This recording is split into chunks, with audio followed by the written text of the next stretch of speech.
Argentina and Thailand. Thailand had their own alphabet and gold on the temples before Swedes had done the first Rome's too. They were a great civilization early on, and Argentina is a failed Australia. And it shouldn't be as it has been. There's been a political tragedy over some decades in Argentina. It seems to go the right way now. So it's placing Africa. Africa had no literate society before colonial time. It was very late to be integrated in the world economy. What I show you here is the child mortality of African states, 100, 200, 300, 400 per thousand, and here is 1900, 1960, 2010. And the question is, was independence a good idea?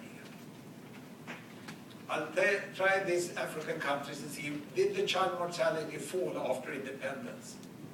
Yes, it did. Independence was a good idea.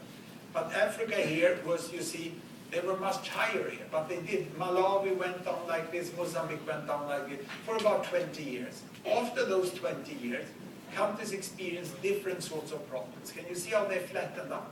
Ethiopia and Congo flattens out here.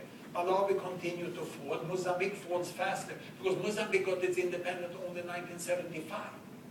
And then they fell very, very fast. And to me, it appears as the change was here, 1979, that's when I served as a medical doctor. I got really attributed to that. Here you can see the tragedy of Kenya going up again.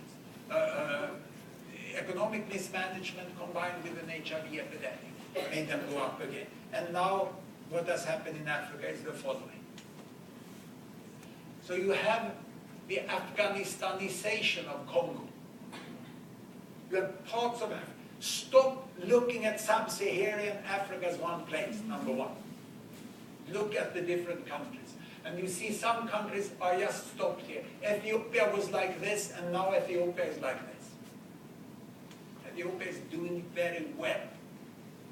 The child mortality is falling faster than it ever did in the United States of America. Their economy is growing 3-4 percent faster than your economy is growing. Ethiopia is catching up the United States at present, but they are so far away so you don't see it. You stand on the flat land and you see a car far off and it's driving towards you. You can't say when it's driving forward you stand still. You have to go and stand beside it and look at it.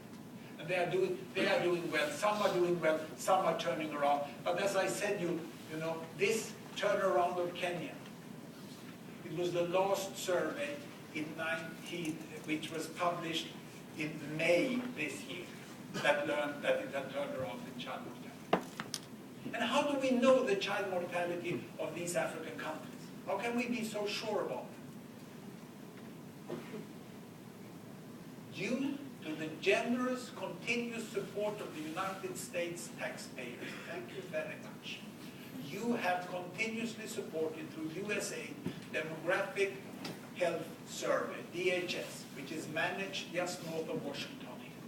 And it's a very professional organization, independent through all administration. It started as World Fertility Study. It makes a survey in the country, pick 3,000 women that are interviewed by national young female interviewers from university for a long period, managed nationally with an international team here north of Washington who develop the interview instrument and then upload all the data free and transparent on the web. It's just beautiful, excellent United States government.